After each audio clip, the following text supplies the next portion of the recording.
Créer une nouvelle mandarine. Au Conservatoire des agrumes en Corse, Yann Fröhlicher travaille à l'amélioration des plantes par multiplication végétative. Il tente de produire une mandarine corse mature après la récolte en décembre de la clémentine. La biologie de la reproduction des agrumes, elle est relativement complexe. Il y a deux groupes, un groupe d'espèces monoembryonnées et un groupe d'espèces polyembryonnées. Polyembryonnées, ça veut dire plusieurs embryons dans une graine. Ce groupe d'espèces polyembryonnées va être capable de faire des clones par la graine. C'est-à-dire qu'un oranger est polyembryonné. Si vous plantez une graine d'oranger, vous avez 95% de chances d'avoir un oranger identique à la mère.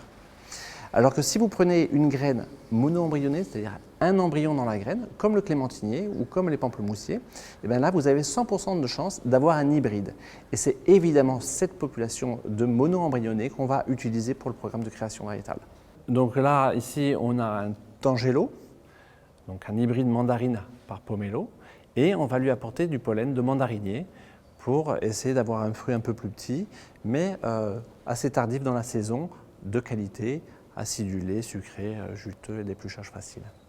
Une fleur d'agrumes est hermaphrodite, donc on retrouve la partie mâle ici, avec les sacs, et la partie femelle, qu'on retrouve là, avec le stigmate, le style et l'ovaire.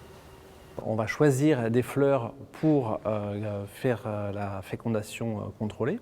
On va choisir des boutons craquants, c'est-à-dire un jour avant l'ouverture, et on va retirer tous les petits boutons autour pour pas qu'il y ait de compétition. Et ensuite, on va ouvrir cette fleur manuellement et on va la castrer, retirer la partie mâle pour pas que le pollen de la fleur interfère avec notre pollen qu'on aura apporté. Donc la première étape va consister à retirer les pétales et les étamines pour rendre la fleur femelle, simplement, puisqu'on va retirer toute la partie mâle.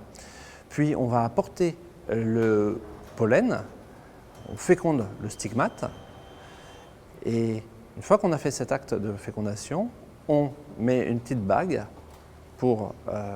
avec un code couleur pour se rappeler qu'on a mis tel pollen sur telle fleur. Et on va mettre un sac papier pour empêcher que les abeilles viennent également butiner notre fleur. Donc ici, on a réalisé des croisements il y a 8 mois et on vient récupérer les fruits pour extraire les graines en espérant qu'il y ait des graines, hein, on ne sait pas, et ça va être la surprise. Et s'il y a des graines, ces graines, on va les extraire et faire un semis pour essayer de récupérer des hybrides.